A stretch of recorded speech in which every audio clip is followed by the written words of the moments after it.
En fait, l'acteur qui vous pose le plus de problèmes donc dans le casting officiel de la future série Harry Potter, donc c'est Papa Essiedu, donc le futur interprète donc de Severus Rogue, et non pas le Golden Trio. Apparemment, lui vous convient. Je dois vous avouer que moi aussi, ça me plaît et j'ai très hâte de voir ce qu'ils vont faire devant la caméra et quand ils seront dans les décors.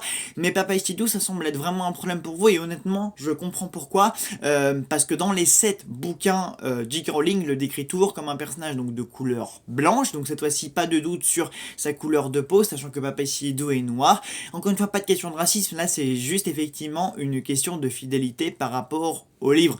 Mais encore une fois, ils voulaient être inclusifs, donc du coup ils ont pris un personnage de couleurs différentes, sachant que, encore une fois, dans les livres, il est décrit comme un personnage au teint cireux, avec des cheveux noirs gras, une cape blanche, un visage sévère, un regard fixe, un nez crochu, etc. Enfin voilà, J.K. Rowling a été plutôt précis sur son apparence physique et sur ses cheveux noirs. Et c'est pour ça que de base, vous aviez plutôt imaginé que l'acteur Adam Driver correspondait bien plus au physique et se rapprocherait bien plus donc de ce que a fait Alan Rickman et de ce à quoi il ressemblait dans les 8 films de la saga.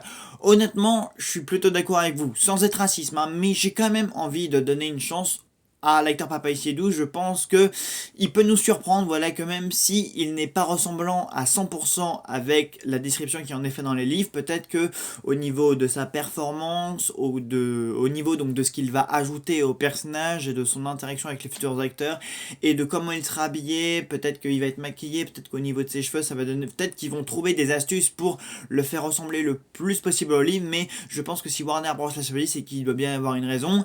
Et même si effectivement il y a quand même une différence de couleur de peau entre le Rogue des livres et le Rogue de la série, voilà, et que même s'il s'éloigne d'Alan Rickman, c'est aussi peut-être pour éviter de souffrir de cette comparaison justement avec Alan Rickman, sachant que la majorité du casting va devoir passer après Michael Gambon pour Dumbledore avec John Lithgow, le Golden Trio avec Daniel Radcliffe et Rupert Green. Enfin voilà, je pense que Warner Bros a essayé donc de choisir des acteurs qui ressemblaient justement le moins possible au casting original pour qu'ils puissent apporter quelque chose de nouveau au personnage. En tout cas, c'est la théorie que j'en ai. Voilà, donc moi je suis prêt à laisser une chance à Papa Siedou et à tous les autres d'ailleurs, hein, parce que mine de rien, ils sont quand même ils sont quand même nombreux maintenant à avoir été officialisés.